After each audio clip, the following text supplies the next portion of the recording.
Right, sorry about that. So we are recording now, and we are going to start with the land acknowledgement, and we wanted to start by acknowledging the original inhabitants of this land. The city of New Orleans is a continuation of an indigenous trade hub on the Mississippi River, known for thousands of years as Bulbancha, a Choctaw term meaning a place of many tongues. Native peoples have lived on this land since time immemorial, and the resilient voices of Native Americans remain an inseparable part of our local culture. The New Orleans Information Literacy Collective would not only like to acknowledge and honor the indigenous people of this land, but we encourage our executive board, presenters, and attendees to shift their approach to land acknowledgements and consider meaningful activities and reparative actions to support Native communities. We ask that over the course of the forum this week, that you reflect and carry out an actionable item. You might consider aiding nations in recovering and controlling their rightful homelands through Native-led organizations such as the Indian Land Tenure Foundation, support and petition on behalf of local tribes in achieving federal recognition. Many tribes in Louisiana, like the United Homa Nation and the Louisiana Band of Choctaw, have state recognition, but not federal, which strengthens a tribe's fight for land sovereignty. Follow on social media and or donate to organizations like Missing and Murdered Indigenous Women USA or the Association of American Indian Affairs Repatriation Project, which works to return ancestral remains and sacred objects to their original nations. These are just a few recommendations, but by no means do they encompass all the ways in which you can support Native communities. We hope to encourage you to continue learning and participating as we avoid performativity and work to be equitable and inclusive of all. A link to this land acknowledgement with the list of resources to the items mentioned can be found in the footer of the nolaILC website, and we'll provide a direct link in the chat in just a moment. So with that said, one other thing we'd like to make you aware of is we've been virtual for the past few years, but we have scheduled an in-person informal meet and greet tonight, and that's going to be at Jefferson Parish's East Bank Regional Library, and that's located at 4747 West Napoleon Avenue in Metairie. And we'll be there from 6 to 8 p.m. and we hope that you can come out. We'll have some icebreaker games, and we'll have some lightning presentations and door prizes. It's going to be really fun, so we hope you can make it. But before we get to the presenters today, there are a couple of housekeeping matters. We'll have two presenters today, which will speak for a half an hour each, and then we'll have questions from attendees after both presentations.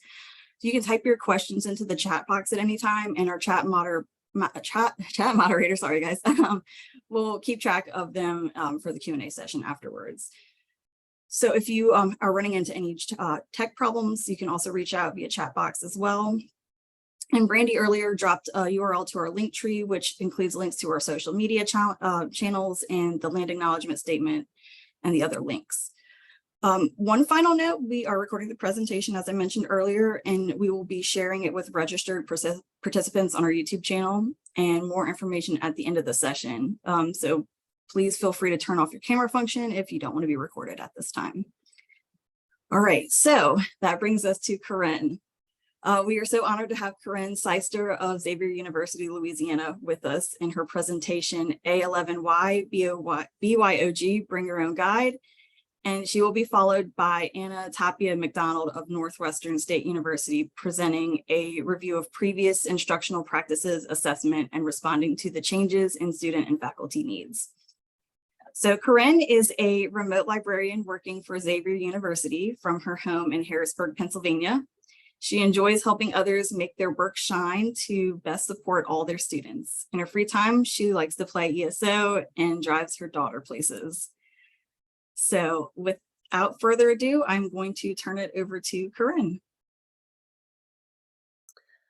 Hello, everyone. As she said, I'm Corrine Syster, and I'm going to be talking to you today about getting your LibGuides kind of up to snuff or improved in terms of the accessibility.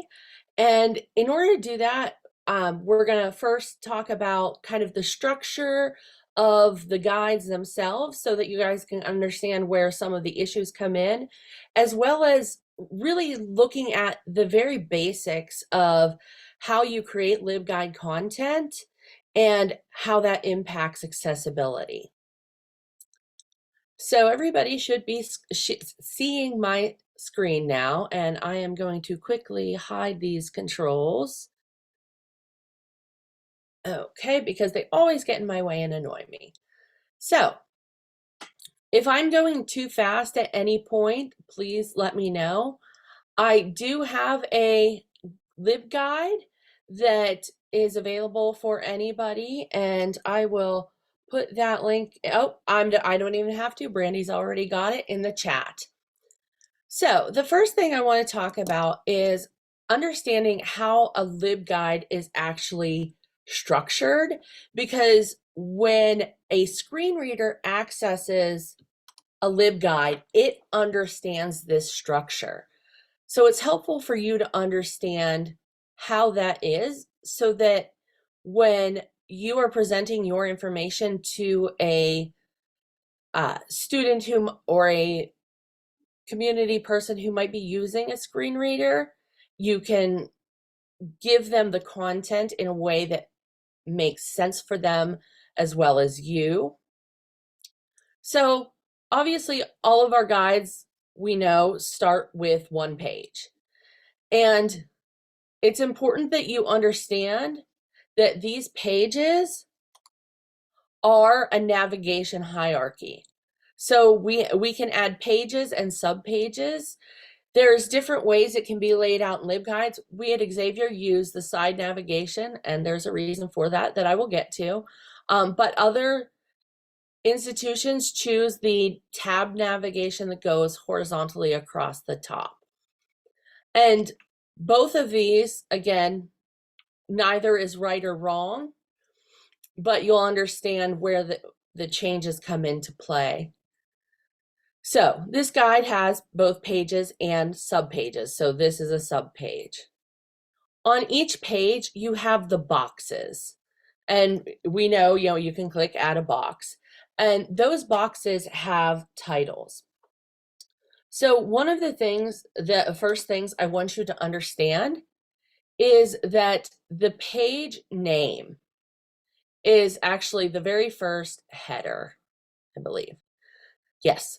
And then these box titles are actually the second header when it comes to LibGuides. And those boxes have content, and you can add structure to that content.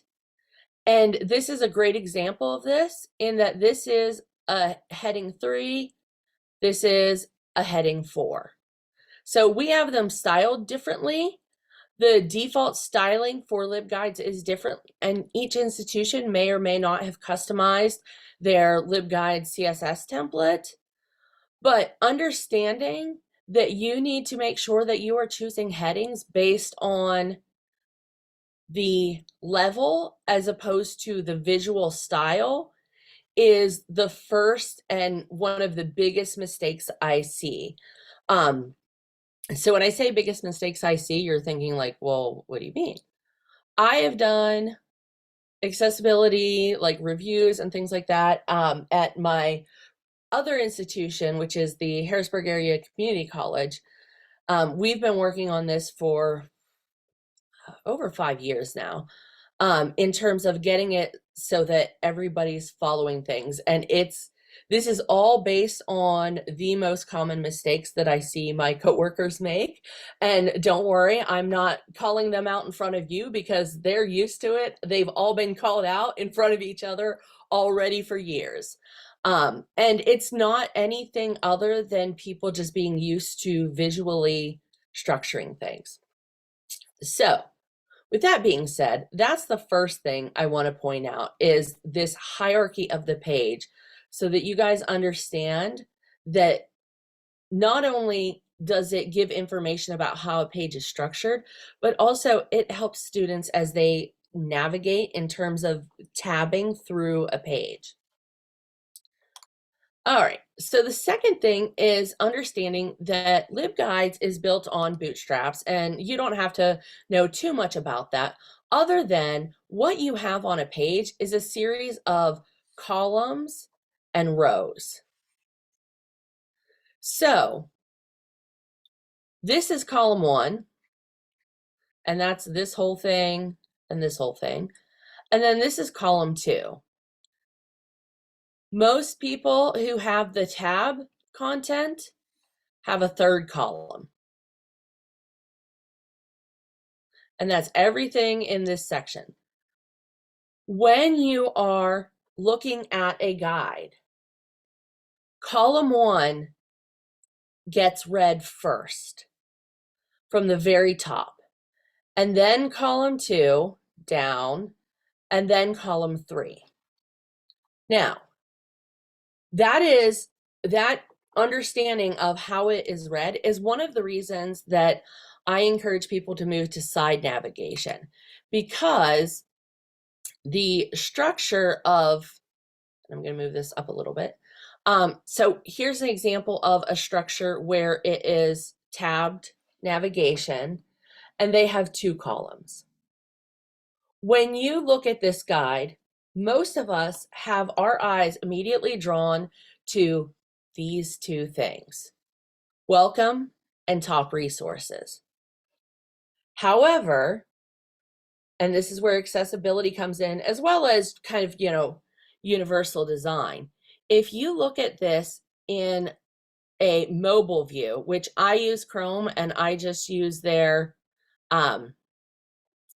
inspect mode, because they have options for showing it to you on an iPhone and an iPad. So we're going to go with an iPhone. You can see that the first thing that comes up is welcome, and then librarian for African American Studies, because that's the next thing in the first column. And then the top resources. So when we're looking at this visually, a visual user might even glance at welcome. I mean, we all, anybody who's done any kind of studying on how people look at websites, they usually look at it like a big F. So the first thing they're doing is scanning down here real quick and then going across. So with the tab navigation, you're kind of starting with the whole idea of, I'm reading to the right with the navigation, and then you go down and you see welcome. And if you're like most people, you probably say welcome. Oh, I don't need to read that. And then you go immediately to top resources. So keep that in mind. And that's one of the biggest reasons that we've moved to the side navigation, is to force people, and this is just another one of our examples, is to kind of start forcing people to understand that what your message is here is your main message, but you're giving people this first. So again, if you look at this at the mobile view, you can see the first thing is get help, second thing is FYI, and then welcome to the Mass Communications LibGuide. So it's a little wonky. You have the option, if you choose to go to side navigation, to set it so that you can't put anything in these boxes. So, and that's kind of the next step in the big play, is get people to side navigation, and then talk about the structure, and then getting the boxes out of the side so that everybody understands that this is how it looks for a mobile view. All right. The other thing you can do, and this is just kind of a general, there's, creating boxes from scratch, there's reusing boxes and copying boxes that have already been made. If you have a guide and you have a box that is accessible, encourage people, if they're going to be doing more with that content, to reuse it or copy it and make small adjustments. So if you can take a leadership approach to it and say, you know what, this is the box that we're going to use for evaluating websites, and everybody should reuse it because we can guarantee that this box is accessible and things like that. It's helpful, and then people can still copy it and maybe add to it or subtract to it. If I know there's the crap method, and there's one with 1 A and then there's one with 2 A's and things like that. So keep that in mind, is the idea of creating, reusing, and copying. So there's some things that you can check, and I have a checklist here. I'm not going to go over it one by one because that's what we're going to be doing with the presentation itself. But this is a good way for you to like just real quick checks as in terms of where things tend to go wrong.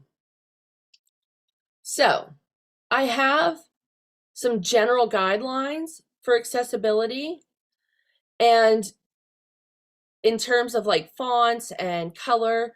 So there's also tools for checking these things as well. So we're going to go back to this guide real quick, and I want to show you one of the tools. All right. So one of them is a booklet marklet called Sally. And when you go to the Sally website, you just drag the link for the bookmarklet to your bookmark bar. And when you click it, it brings up this little circle here. And it will get, if you click on that, it tells you that there's 11 errors and 7 warnings. So you can click on the page outline, and you can already see that it's verifying everything I told you already, that this is an H1, these are H2s. So you can see that it reads it that way that I told you about. First is welcome, Librarian for African American Studies, top resources, site navigation, Yale's libraries. So the error, if you click on it, it highlights it. And a lot of times it's these kinds of things where, for the most part, if you're not the LibGuides administrator, you don't have control over. So like this one says the image is being used as a link, but it's missing alt text because it has, like it is cited, and a cited person can see like, oh, this is for Facebook. And it takes you to the Facebook, but it's not the page that you're necessarily looking at as much as, somebody is not going to get that short, easy Facebook. They're going to get https://facebook.com/Yale library. But again, stuff like this, most of the time, unless you are an admin, you're not going to have control over that, but you will see those kinds of things come up in Sally. So just be aware of, understanding like what you can and can't control. And for the most part, for most users, it's going to be everything from here down. So we looked at the errors, and now if we look at the yellow, you've got the warnings. And most warnings end up being alt text in terms of images. So photo may be redundant because the alt text for this is profile photo, except there's not even a profile photo here. For this one, the alt text is cover art. But when you're creating book links, the cover or the image links contains both alt text and surrounding link text. So if it's decorative, that's fine. You don't need to say cover art. And it's a link to something, which is the Harvard Guide to African American History. So because that title is in there, you don't need that. And you can put it as decorative or just nothing, because the surrounding link text should suffice. So things like that you can keep in mind. And again, here we go back to, the things like that. And this one I like because it says, it gives the appearance of shouting when you use all capital letters. So, it's not really a hardcore accessibility issue as much as like, keep that in mind. So you can use that, or you can use, there's another one that is a Chrome extension called Wave. And I don't have it on this version of my browser.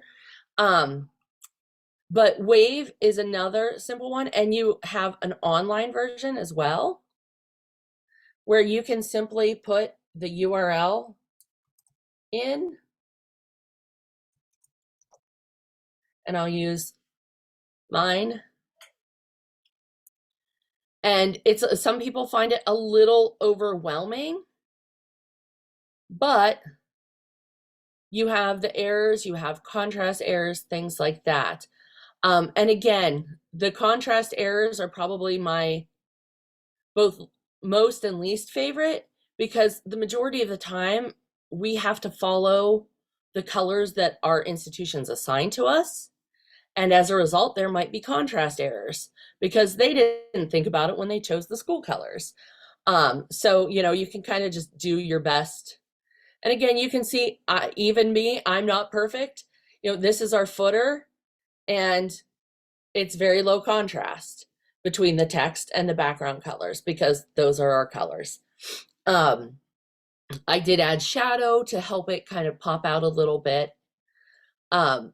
You have one alert, and you can click on that, and usually, at least in the web, the Chrome extension, it jumps around to the page. So you can see redundant link, adjacent links go to the same URL. And that's, not a big deal, but basically our header links to the library homepage, and this links back to the library homepage. What I could do, because I am an admin, is I can very easily just hide this element altogether and it would start at research guides, but not a major thing, but more of a kindness to those who have screen readers. And then you can see it marks up the menus. It tells you that each of these things is a menu item. It has the hierarchy and the structure, and you can see this right here. It shows that this is a bulleted list within a bulleted list, within a bulleted list, within a bulleted list. So it does understand each of these things and these structural elements. And you can click on it and it'll take you right to it. So this one is a data table, and when you click on it, again, very low contrast, I know. And things like that, like the table header, you want to make sure that it's present and that it's accurate. So again, focusing on the things that you can control versus the things that you can't control. We're going to go back to the guide. As soon as I close this, actually just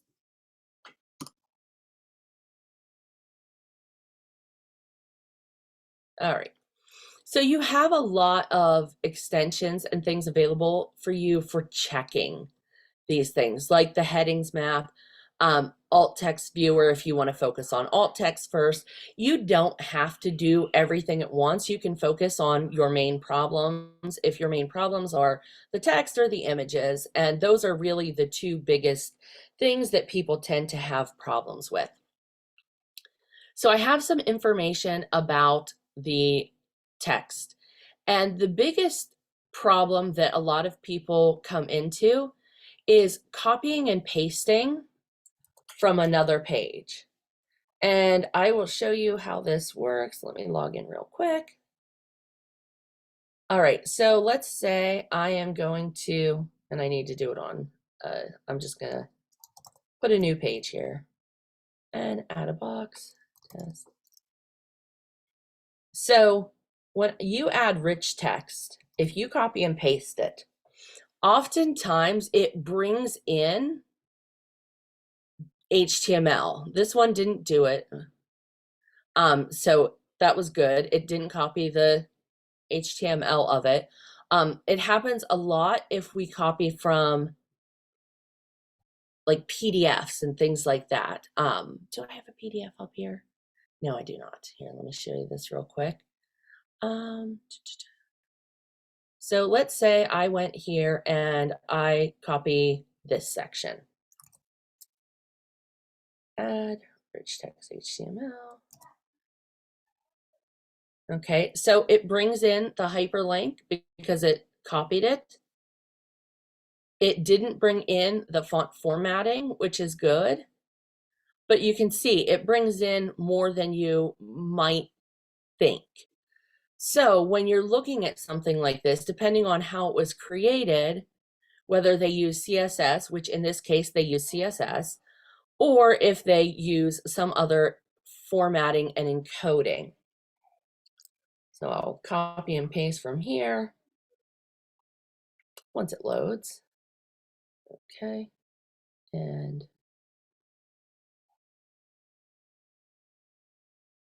just for as a heads up, this is a terrible PDF.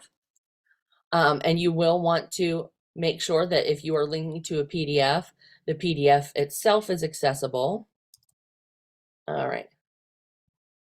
So you can see it didn't bring in any of that formatting because it's actually not formatted correctly.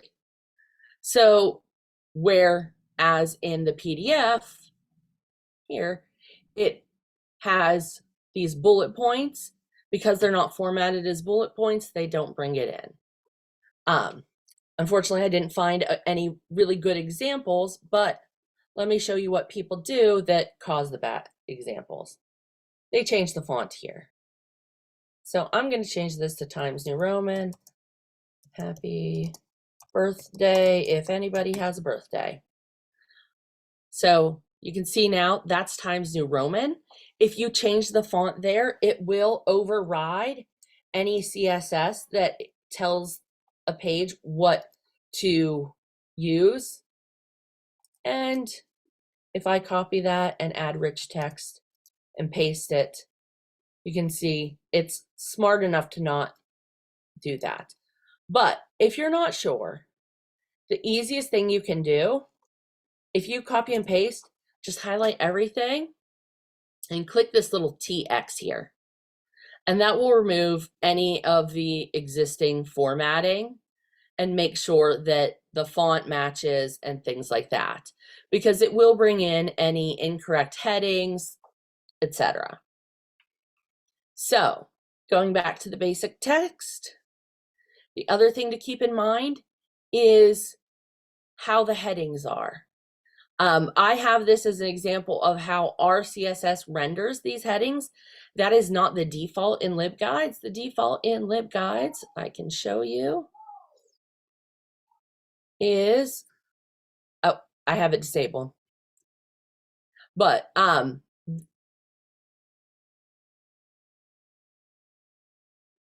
I didn't think I had it disabled, but now that I remember I do.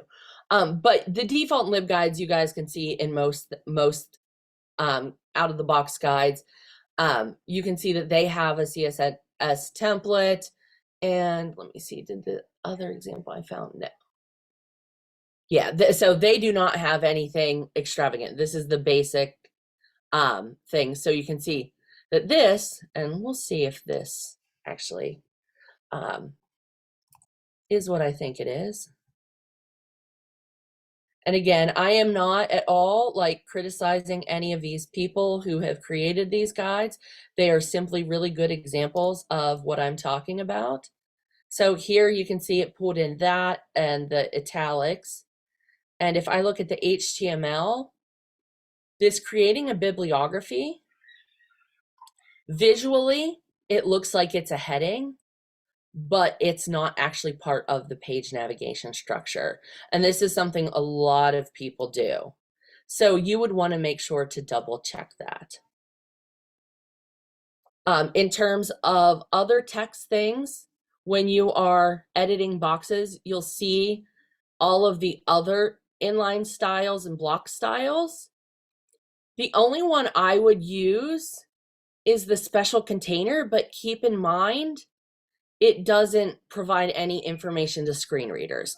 So if you wanted it to be separated out for a screen reader in terms of like, this is what this is, you know, think about using something else. Or you can describe it, which we're not going to get into that because that's much more advanced. But feel free to email me if you have questions. So there's inline styles as well in that dropdown. And one of the things that I pointed out here is some of them, even though they're in LibGuide, still aren't supported, or they don't do anything for screen readers.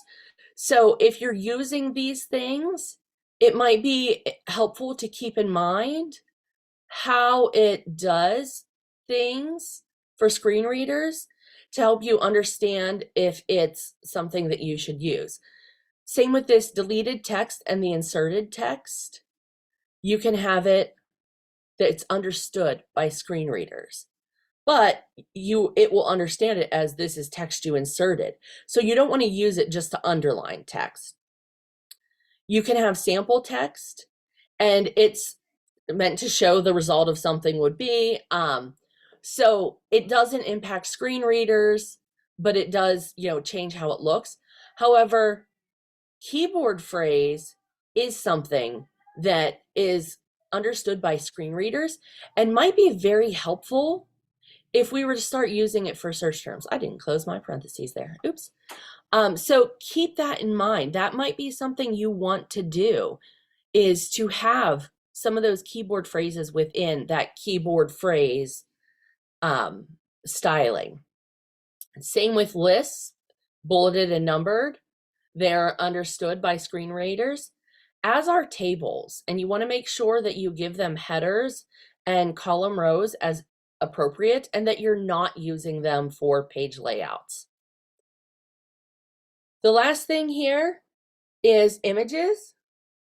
And I give you information about using images, because a lot of people, when I first started talking about this, were like, well, I guess our LibGuides can't be visual, like they have to be just text. And that is absolutely not what I'm ever going to tell you. If you were to look at my sociology LibGuide at Xavier, you would see that it is very visual. But the difference is that you have to just do it correctly.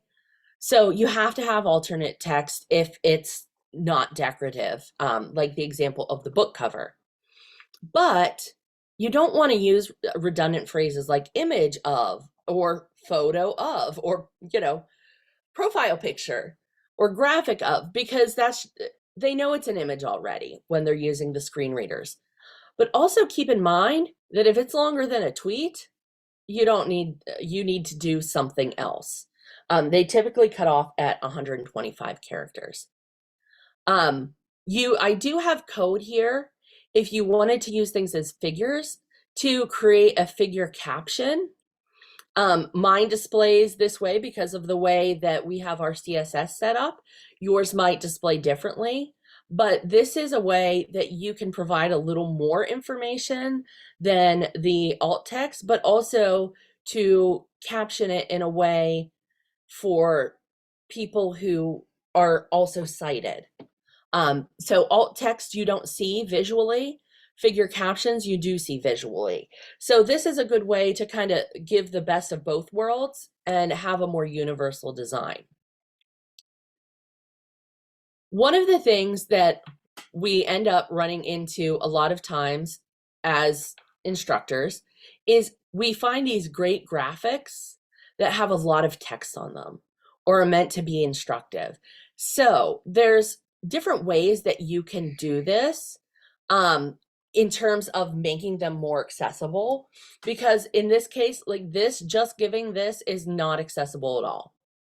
So you kind of have 4 options, in that, at least I provide you 4 options here. There's probably way more ways to do it. You could just explain it in the text by taking the content that's in the image and typing it out. And as you can see, it's not a great option. It's very text heavy. And it's also visually redundant for people who are sighted. But you have to give that information somehow. The difference is that it's not, there's no HTML to this one. So this one, you can use some HTML and have it collapsed. So I give you the code for that. You can have the image explained, but completely hidden, both visually, or hidden visually and not hidden to screen reader. And it's simply adding a screen reader only class when you write the HTML up in the HTML editor. And last, you can just make it a gallery box. And sometimes you may find that that's really the best way to approach it. So I have all this information here, and what I've realized I did not do is add any of my information to this guide. So I will do that, but that's what I have for you, and you can feel free to reach out to me, and I will be here for questions after the next session. All right, thank you so much, Corinne. That was awesome. Suppose I All should right, stop sharing my screen. so next up we have Anna Tapia MacDonald, and she is going to be presenting on a review of instructional practices assessment and responding to the changes in student and faculty needs. We're going to save the Q&A at the end, but if you have any questions, feel free to drop them into the chat, and Brandy will be looking for them. So with that, Anna, I have made you the co-host, and let's see if we can share your screen if you need to. Okay.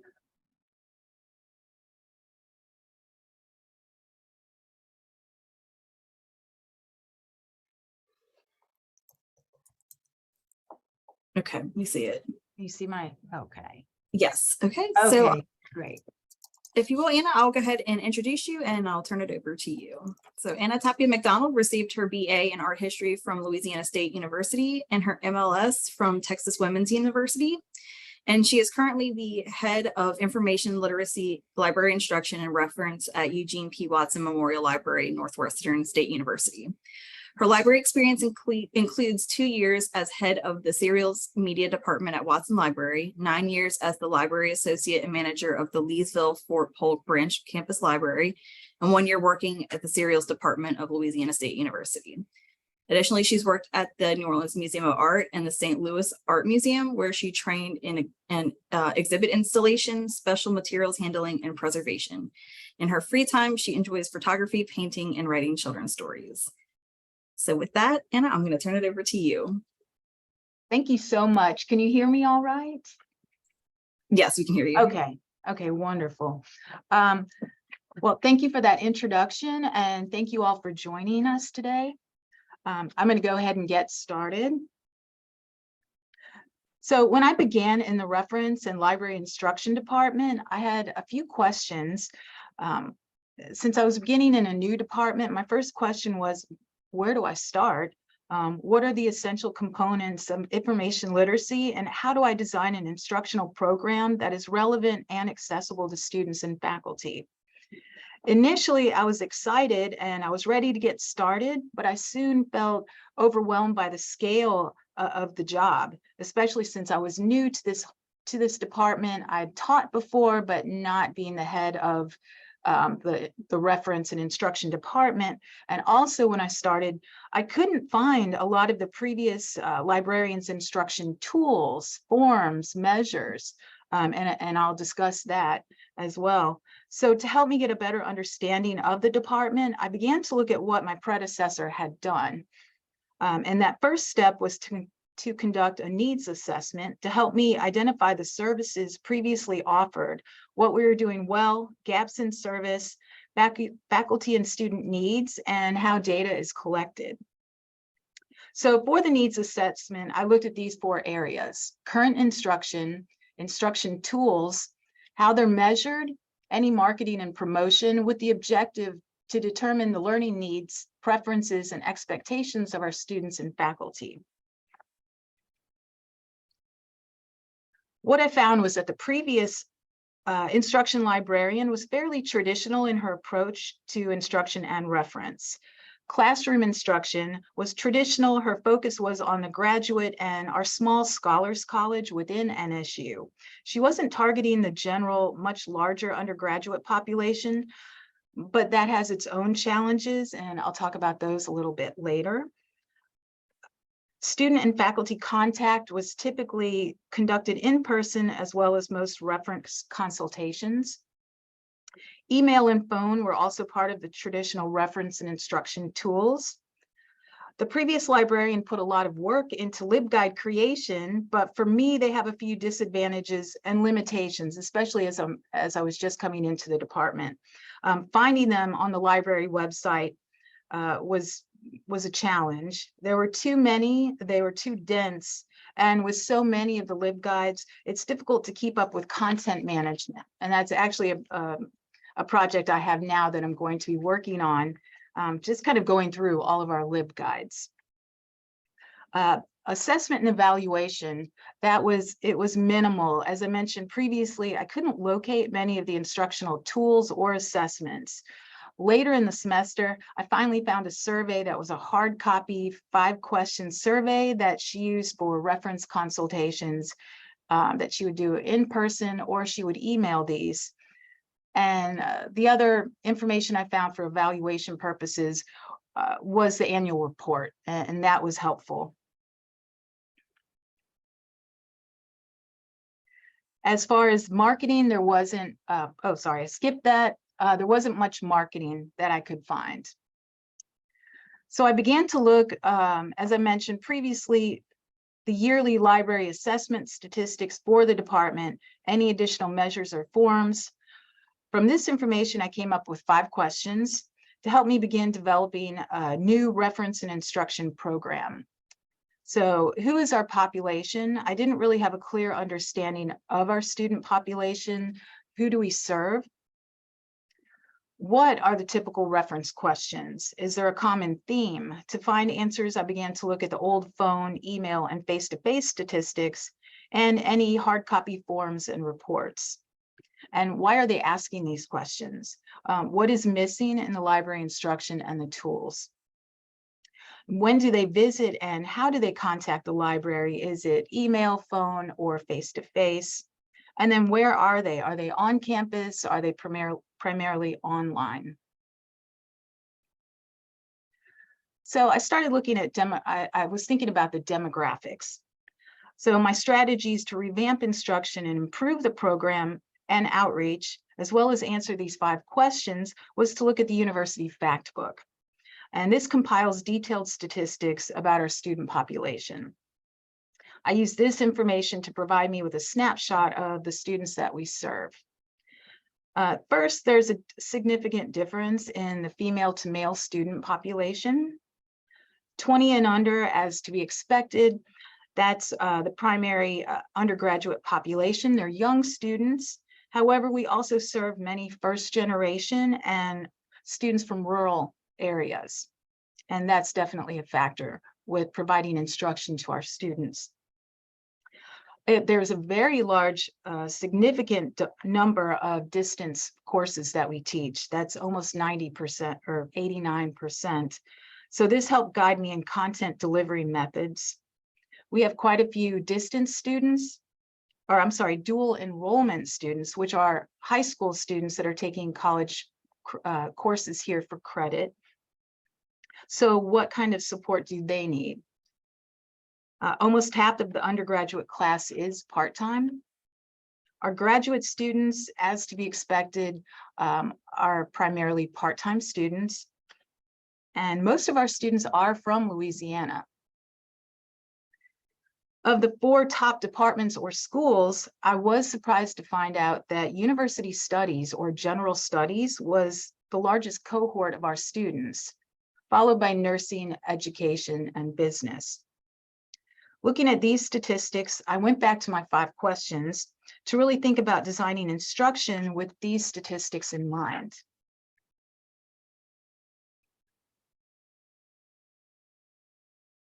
To get organized, I created Microsoft Forms for surveys of library instruction, general reference, and reference consultations. I needed a better request form for library instruction that I could email to the faculty. So I created fillable PDFs for library instruction requests. Since none were left, I looked back at previous reference librarians' work to see what they had created, and I adapted old forms and created a template with the library logo to brand all of my forms going forward for consistency and identity. Also, I experimented with a variety of QR code generators and created new QR codes and with advertisements using my Yorkie, wearing his little NSU shirt, who's affectionately known as Finn the library dog from my time serving as a branch campus manager when I used to be able to bring him to the campus a few days a week. And what I like about that is I use his image specifically to target the undergraduate student population since he's approachable and he's just cute. Next, I created customized subject-specific handouts for each class on the branded library forms, keeping those as a template style with the subject databases at the beginning, which included other resources after that, government or local sites, citation style help, a reminder about the ILL accounts and EBSCO accounts, and then it has my contact information. I created narrated PowerPoints and converted those to videos for YouTube and Microsoft Stream, and they are also available as PowerPoint slides, plus, of course, additional slides for, say, advanced searching techniques. To improve marketing and promotion, I spoke at department meetings, as well as invited talks like lunch and learns for the College of Business. Also, I took advantage of networking opportunities on campus and at outside events. For example, the Melrose Arts and Crafts Festival, I ran into several professors where I was able to introduce myself and give them a short elevator talk about the library and its services. I use campus-sponsored events like Freshman Connection and Parent Connection to promote the library. We also have library-sponsored events like Get Loud at the Library and Random Snacks of Kindness, which are more informal ways to really meet the students and get out there and introduce myself and kind of see where they're at, what they're about, where they've come from. So it's just kind of fun events to get there and meet the students. And also using social media, Facebook and Twitter, now it's called X, I believe, and Student and Faculty Messenger, which goes out as a daily email to the students and one for the faculty. As a side note, I tried QR codes for instructional handouts, but what I found is oftentimes the students, I was trying to save paper, we're trying to be green, but a lot of times the students wouldn't follow along. They didn't open it up, or it was really too small. So I went ahead and I just print them out. The students do at least hold on to them while we're doing the class session, and I can email it then to the professor after the course. I also had low returns when I used the QR code for surveys. So I went back to using Microsoft Forms. That seems to be a better method, and I get a much higher return rate. So these are some examples of the branded templates. The first is a library instruction request form, where the professor fills in the class, the student count, the time, location, faculty, staff, or school, the instruction that's wanted, for example, a tour, databases, introduction to the library, any additional specific databases that they want included in the session, any physical resources, print resources, and I asked for the assignment as well to help me prepare. And these forms have been useful for my assessment statistics and to help guide me in customizing the instruction session.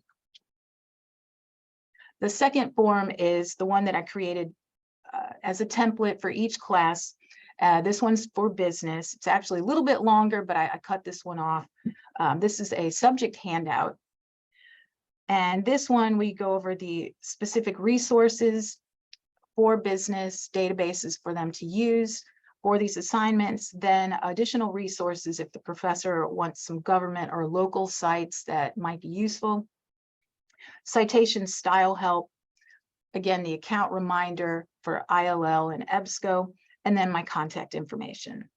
And I can always add more. I have some of these are 2 pages long, but I try to keep it pretty succinct so it doesn't get just too enormous for the students and overwhelming. And these are more examples of, this is an example of my Microsoft Stream and YouTube tutorial. That one's also available as PowerPoint slides. The other one is an example of one of the flyers I created for TRIO support services, and the QR code with my little dog Finn wearing his little NSU shirt. And that has my contact information. And my goal with these are to make materials that they're useful, but they're approachable. And the TRIO support services, what's unique about that, that service is it's a program that's designed to bridge the gap between high school and college, and it provides resources and assistance for first-generation, low-income, and students with disabilities. So I wanted to come up with kind of a fun, approachable way for them to reach out to the library. You know, it's not a scary thing. It's not, I don't want it overwhelming. So I'm just trying to reach out to certain populations. And why have my picture when you can have a cute little dog on the flyer? Oh, and if you would be interested in a copy of any of the forms, anything I have, just reach out to me, and my email is at the end of the presentation. So I experienced many challenges during this process of revamping the department. Initially, selecting the meeting platform. So I tried different meeting platforms. Students were not as experienced or familiar with Teams. Zoom also confused some of the students, and it didn't work with Sign Up Genius, which we're going to talk about. But WebEx worked with Sign Up Genius. Also, WebEx is included in the student technology package, so all the students and faculty should have access to it. Teams is as well, but again, not everyone was familiar with it, and it's not my favorite to use. So I was trying to pick one and stay consistent if possible. Linking was also another, that was definitely a learning curve, was linking. I'm not a techie, so I'm learning. Whenever I come up with an idea, usually I take a few steps back to learn how to do it. So linking the internal Microsoft Stream, that content didn't work with LibGuides, as I discovered after much trial and error and frustration. I had to create a YouTube channel to use any content that I needed accessible from the outside public, whereas Microsoft Stream is only an internal content. So YouTube was the fastest way, and it was easy for me to brand it and control the YouTube channel. And also, as I mentioned, to help me better understand online content, I took virtual classes with our electronic and continuing education department to build my skills in Stream, Teams, and WebEx. Also, I read numerous tutorials, and I watched YouTube videos to help me learn about it, but also to watch how they present the materials. Students are very familiar with using Google, so I incorporate it into classroom demonstrations. When I'm describing using our Find It, on our webpage, I describe it using Google as the example, and it seems to make more sense and resonates with our students. Also, with the growth of AI and ChatGPT, I've been reading more articles about it, about its development and its function, and I've been experimenting with ChatGPT in order to share and discuss with the students its uses and limitations, as well as my own experiences. And I like to get feedback from them as well to hear what they're doing with it. Open educational resources are also gaining recognition and popularity, not only at universities, but the general population as well. It's also a new tab in our catalog, so I discuss it briefly, and I'm working on creating PowerPoint slides to explain the different type of content licenses, because people do have questions. So I'm kind of working on presenting the OER. I just say it's a lot of a good thing. So it's useful, but for a lot of our students, especially undergraduate, it's a lot. So I try to direct them to use our catalog, use our databases first, and then we'll kind of circle into OER. But that's kind of my method right now. And that will probably change as well. Reaching the faculty, for me, it's always 2.5 years in, it's challenging. It's difficult to get faculty buy-in for classroom instruction. Class time is always precious, and many of the professors are unfamiliar with the resources available at the library and the value. Another challenge has been getting enough detailed information from the professors to help me prepare for the instruction session. Sometimes it's a struggle to meet their expectations, but if they don't give me enough information and they don't participate, it's, you don't have as I don't know, the instruction session is just not as detailed as it could be. and interactive. So that's just been something I've run into, and probably a lot of y'all experience it as well. Just depends on the professor. To get organized and help me devise and improved and more accessible instruction sessions, I looked at tools that other librarians were using. For example, our NSU Shreveport nursing librarian was using Sign Up Genius. After speaking with her and doing a little investigation into its capabilities, I thought it would be a tool I could use to adapt to the needs to our Natchitoches student population, the more general population. And I could offer classes monthly that are accessed through a self-service registration system. And that's what really makes it easy, but it puts the ball in their court. They get to decide to take the class. So, you know, I'm starting my own classes and they can join me. And so far it's worked. It's been working pretty well. So I'm kind of excited for the fall semester.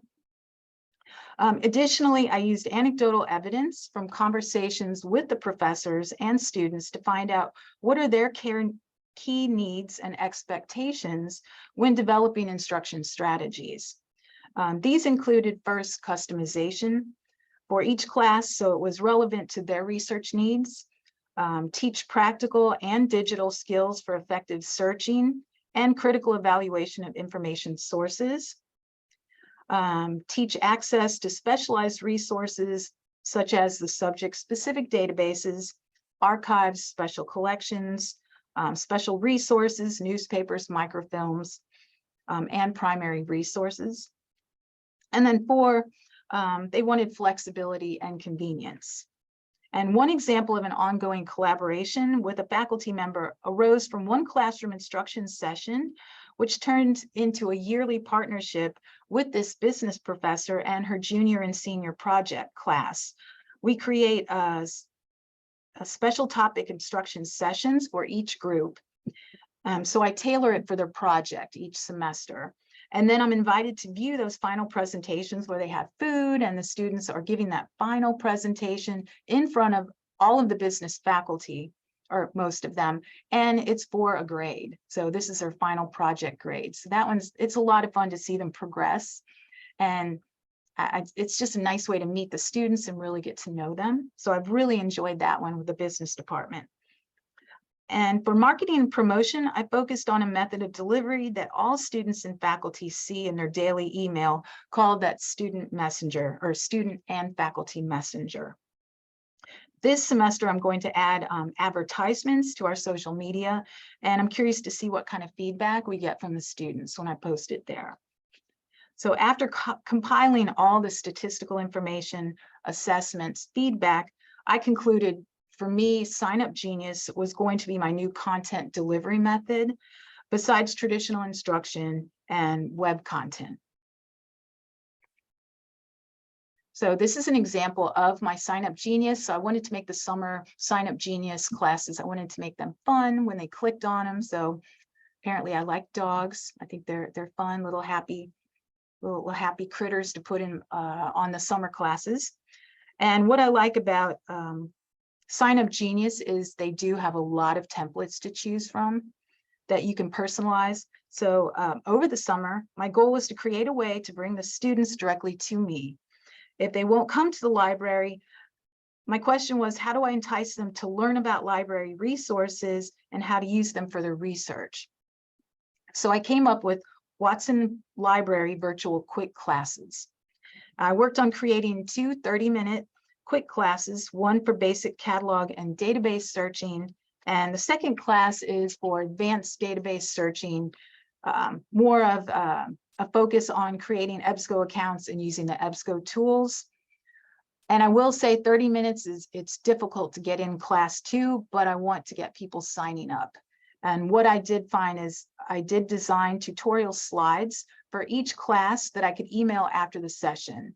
And that was something I'm glad I started over the summer, because I've worked through some of the problems with it and questions that students had. So really they're kind of beta testing this for me, which is great. So I came up with the slides, the PowerPoint slides that I emailed to them, which will guide them through creating accounts, searching. So I did screenshots and put instructions with arrows. So I think it will guide them through the class that they just took and reinforce it. And they will have those slides then to use. So ultimately, my goal was to create quick instruction sessions that appeal to students and faculty, that is both flexible and easy to self-register for the date and time that works for them. And what I like about Sign Up Genius is it's intuitive to use. It has very nice designs, like I mentioned before. Registrations are sent directly to your email box. So every time someone signs up, I get an email, and then I can log into Sign Up Genius and then get more information, their names, their email addresses. And the reports they're fantastic. You can get fairly detailed reports with their names, their email addresses, and these export to Excel spreadsheets if you want them that way. So I really enjoyed Sign Up Genius, and I'm curious to see what's going to happen this fall and spring. Now we're coming full circle with the program design and implementation. Information literacy and digital literacy are constantly changing and evolving. I feel like now I've established new tools to measure and provide useful information about current services and how needs are being met or not met. And I find that one of the best tools is getting direct feedback from the students and faculty. I also have the annual report statistics, the reference desk statistics, and my own email and phone statistics that I can refer to. LibGuides has very nice reports that you can get fairly granular. And now I have Sign Up Genius that I can also add into my annual reports. Surveys with Microsoft Forms. Instead of having paper surveys, this is so much simpler, and I keep tweaking them and coming up with new surveys. So I have Microsoft Forms, I keep them short. And that's something that's easy to change, and you can just send out, and I do get a pretty high return rate. So that's been useful, Microsoft Forms. And of course, as I mentioned, anecdotal evidence, nothing's better than a conversation with the students or the faculty member. And some of what I've learned through this process to help in developing new and creative methods of delivering library instruction in the future include staying accessible, making it flexible and convenient, staying responsive to what the students and faculty are, what they're telling me, or just what I may even overhear in conversations. Use the assessment statistics and that feedback to help as you're designing and moving forward. Read about trends, so ChatGPT, what's going on in the field, and especially talking to other colleagues, because you all are doing wonderful things that I might never have thought of. So I'd love to hear what other librarians are doing. Keep asking questions and stay creative, because things are always changing.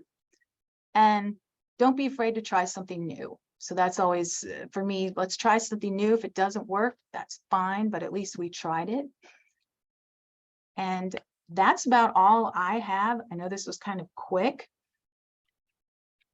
That's my email. So if anybody wants any of my slides or forms, I'd be happy to share them. And that's all I have for reference and instruction. That's great. Thank you so much, Anna. Those are some really exciting ideas. I've had a lot that I took away from that. Oh, thank you. Yeah, definitely. So we are going to, I'm going to go ahead and stop recording. And